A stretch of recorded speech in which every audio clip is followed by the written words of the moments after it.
And my dad took me for a motorcycle ride, which is how I grew up, right? And so we hopped on his motorcycle and we like just drove around. And I was working. I've actually finished the second book to my Nameless trilogy, and I just hated it.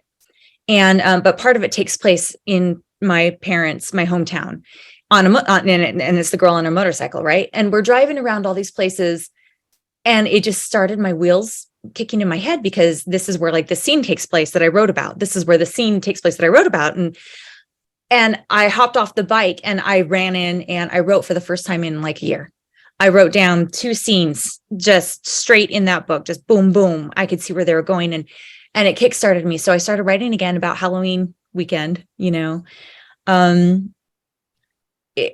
it's been miserable. It's been really hard.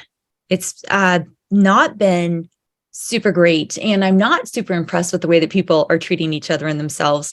But I am finding that it's helping me to kind of let go of the refuse, like the people that are not helping me, the people that are dragging me down. I've managed to kind of step away from people that I don't need to see that. I don't need to be on Twitter, which, we already talked how crazy that is. I don't need to be on these things. I'm able to step back, and that's been really nice. So I'm kind of learning a little bit of self-protection there from the pandemic. Like, I don't have to be involved in all this stuff.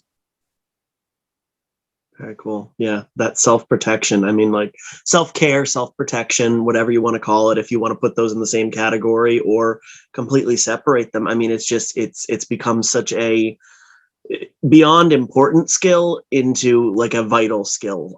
It's a survival skill, really, because you just can't.